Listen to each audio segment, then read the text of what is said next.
Suami istri ini asik bersenang-senang karena sudah lama tidak melakukan itu. Sementara di tempat lain, Suras yang menunggu di bioskop terlihat kecewa karena sampai dengan malam hari Rani yang dia tunggu tidak juga datang. Suras pun datang hujan-hujan dengan membawa buah-buahan kepada Rani. Di sini ibu kontrakan bertanya mengapa dia membawa buah-buahan. Lalu dokter Suras mengatakan bahwa kebetulan sekali pedagangnya menjual murah di depan bioskop. Mendengar itu Rani pun teringat akan janjinya kepada Suras. Kemudian dia pun meminta maaf kepada Suras, tapi Suras sudah memaafkannya sebelum itu. Lalu dia juga mengajak Rani untuk membuat janji nonton kembali. Mendengar cerita itu dari Rani, Risu pun tertawa. Tapi Rani merasa kasihan dengan Suras. Tiba-tiba saja tas Rani dicopet oleh seorang pencuri. Kemudian mereka berdua berusaha mengejar pencopet itu. Namun saat pencuri itu berbelok ke arah persimpangan, dia menemukan ada mobil polisi yang sedang patroli di sana. Pencopet ini kemudian berbalik arah. Tapi Risu yang melihat polisi pun ikut lari menyelamatkan diri. Setelah kejadian barusan, Rani pulang untuk membersihkan mukanya dengan air. Tapi dari arah depan terdengar suara inspektur yang sedang mencari Rani. Lalu dengan keberaniannya Rani pun turun untuk menemui inspektur sambil mengatakan akhirnya kita bertemu. Begitupun inspektur ini berkata mungkin sudah takdirnya, dan dia pun berharap Tuhan akan menunjukkan kebenaran seperti novel yang pernah dia baca tentang seorang pria yang rela memotong tangannya demi menyelamatkan wanita yang dia cintai, ujar inspektur. Sembari mengambil tas yang tadi dirampok oleh pencuri dan membalikannya, inspektur ini juga memberitahukan kepada Rani bahwa ada seseorang yang saat ini sedang mencarinya.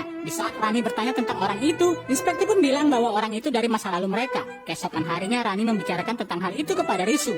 Risu menyuruh Rani untuk tetap tenang karena polisi tidak memiliki bukti. Wanita ini melihat sebuah tulisan yang ada di bak sampah itu. Lalu Rani pun bertanya pada sopir ini apakah dia yang menulisnya. Namun sopir mobil sampah ini bilang bahwa ada seseorang yang menulis itu. Rani pun secepatnya pulang ke rumah kontrakannya dan membuka koper itu untuk menemukan sebuah buku. Di sini dia mendapatkan buku novel yang berjudul Pertempuran Hati, di mana sebuah kalimat bertuliskan meskipun aku menahan diri untuk tidak berbicara padamu, tapi kamu pasti tahu di mana kekasihmu akan menunggu. Membacanya membuat Rani pun mengerti isi dari kalimat itu. Keesokan paginya Rani pergi ke kantor polisi karena mendapatkan panggilan. Walaupun Rani sedikit gugup, dia terus saja berjalan masuk. Di sini Inspektur Kisor memeriksa riwayat panggilan teleponnya, tapi Rani menjelaskan bahwa panggilan itu berasal dari istri Rahul, temannya yang tidak suka kalau Rani terlalu dekat dengan suaminya. Namun Inspektur tidak ingin percaya ucapan Rani itu. Seseorang tiba-tiba saja muncul. Lalu Inspektur Kisor pun meninggalkan mereka berdua untuk berbicara. Pria ini memperkenalkan diri bahwa dia adalah Paswan dan bercerita tentang perselingkuhan yang dulu Rani lakukan bersama anak dari kakaknya yang bernama Neil, yang menyebabkan dia harus mati di tangan sepupunya sendiri yang adalah Risu.